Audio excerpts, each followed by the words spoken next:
Welcome into Golden State Warriors today here on Chat Sports. I'm Chase Senior, and as we record the show here on Monday night, it looks as though Steph Curry is going to return to the lineup tonight against the Chicago Bulls, and it's been a struggle without him. So before we get to the latest news and rumors with the Warriors, hop into the comment section and let me know your one-word reaction to Steph returning.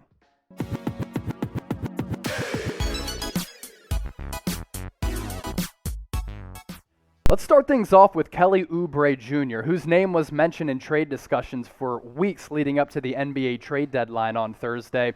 After this season, Oubre is set to be a free agent. So when the Warriors went out and traded for him prior to the year in November, there was a little bit of a risk there. Why? Because if Oubre does hit the open market, there's going to be a team in the NBA that's going to offer him somewhere between $15 and $20 million potentially. So where does that lead the Warriors and Oubre Jr.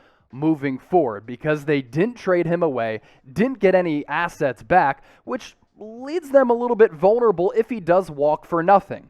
Now, Oubre Jr. hasn't necessarily been the player this year that he was last year that Bob Myers traded for when he had a career year with the Phoenix Suns, averaging nearly 19 points per game, 6.5 rebounds, shooting 45% from the floor, 35% from three. You take a peek at his numbers this year, he's gone down in virtually every category across the board. Points per game down to 15. Rebounds per game under 6. The shooting percentage, not where you'd like it for a guy who's a high volume shooter from beyond the arc and all across the floor. But the Warriors still have confidence in Kelly Oubre Jr., especially the man that traded for him. President of Basketball Operations Bob Myers. He said on not trading Oubre prior to the deadline, we like Kelly and we'd love to be able to see him in our future plans, but that's 4, 5, 6 months away and we'll see what happens with us, and obviously it takes two. So that decision will be made down the line. So Bob Myers is open to re-signing Kelly Oubre. What do you all think, Warriors fans? Hop into the comment section. Do you want the Warriors to re-sign Kelly Oubre Jr.? If so, type Y for yes. If not, type N for no. The reason Oubre could be expendable, the recent play and soar of Jordan Poole. This guy has been unbelievable in the month of March. He was recalled from the G League just prior to the All-Star break. Steve Kerr has seen him ball out. He's got confidence in his young guard, saying, quote, he has the green light to fire away. He's one of our best shooters. And finally, the Warriors are getting something great from one of their former high assets, a guy who was a first-round pick coming out of the University of Michigan. In the month of March, this guy has been one of the best reserve players across the NBA. Why? He's gotten more time to display his skill set, getting nearly 29 minutes per night, and he's really turned into a reliable go-to scorer off the bench, a guy who can pair up with Steph Curry and Klay Thompson when he comes back and be a reliable go-to threat. Nearly 20 points per game, shooting nearly 50% from the floor. And that three-point percentage, I'll tell you what, if he continues to make it rain at that clip from beyond the arc, Jordan Poole is going to be a go-to player for this team for the foreseeable future. Here's his contract situation, and another reason why Kelly Oubre could possibly be expendable and why the Warriors might decide to let him go. Jordan Poole this year, averaging just north of $2 million. He has a club option for next year that's nearly $4 million. And then in 2023-24, there's a qualifying offer for somewhere in the neighborhood of $6 million. So Kelly Oubre could demand $15 to $20 million. Jordan Poole, nowhere close to that. So this is a valuable asset for this Warriors roster, especially if he continues to play like he has in the month of March. So the way Jordan Poole has played this month, is this the real Jordan Poole? Type R for real or type F for fake.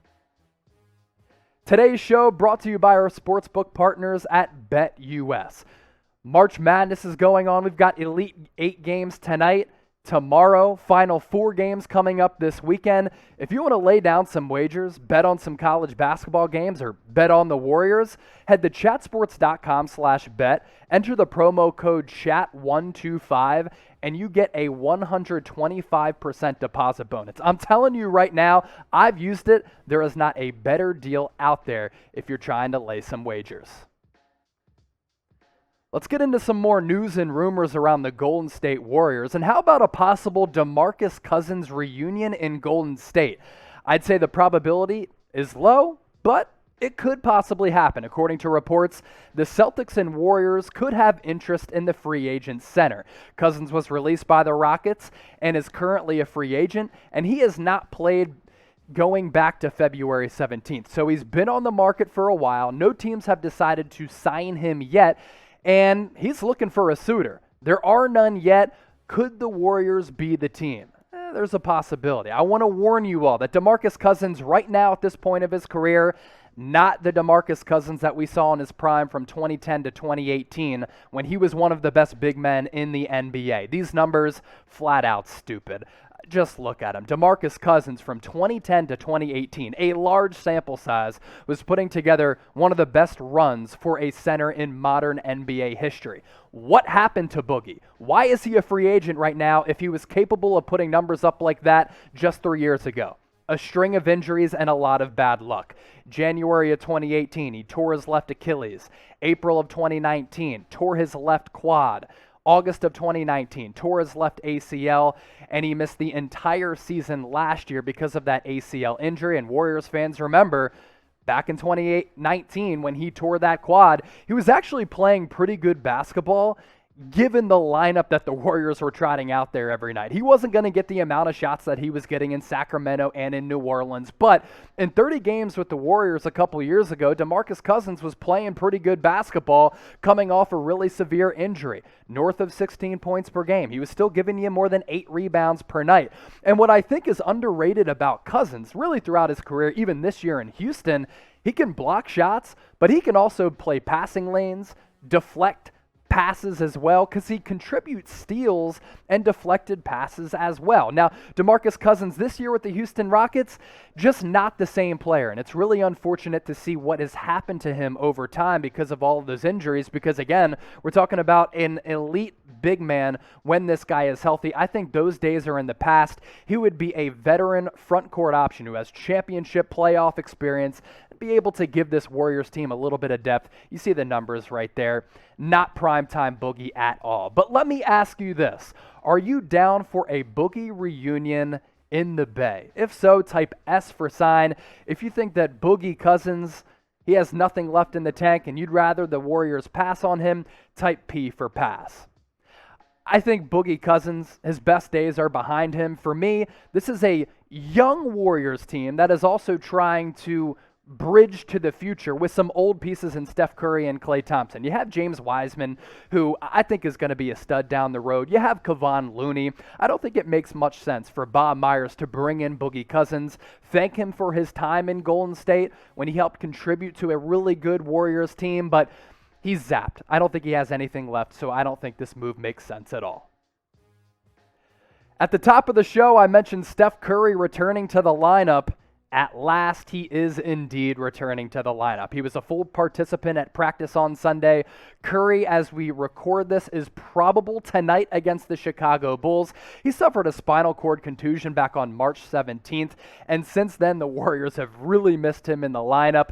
They've been free-falling. Their defense has been putrid. Their offense has lacked some firepower, and they have now lost 4 straight games. And this is what they're missing without Steph Curry, who's right in the thick of things in the MVP race. My goodness, Steph Curry having an MVP caliber year, 29 points per game, shooting almost 41% from three-point range. Steve Kerr, the rest of the Warriors lineup, very thankful that Steph Curry is going to return to the lineup, and the Warriors could use him to end this 4-game skid that they're on because they are dropping fast in the Western Conference playoff standings. This could be an easy question for you. How excited are you for Steph to return? Scale it 1 to 100. Something tells me a bunch of people are going to type 100. Light up the comment section with a bunch of 100s. I know you're really excited to see Steph back. One more thing I want to hit on. This news coming out fresh off the press this afternoon. The NBA draft, in this weird schedule because of the coronavirus, has been scheduled officially for June 29th.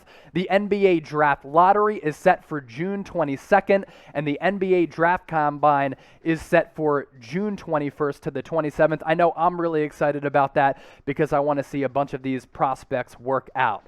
Speaking of prospects, I can't wait for the NBA draft, and March Madness has certainly glorified this discussion because I'm getting ready to put together my mock drafts in the coming weeks here at Chat Sports. Go into the comments. Give me your favorite NBA draft prospect. I couldn't fall asleep last night because I was thinking. I think Jalen Suggs is better than Cade Cunningham. Can't wait to expand on my thoughts on that in the future. Let me know your favorite NBA draft prospect.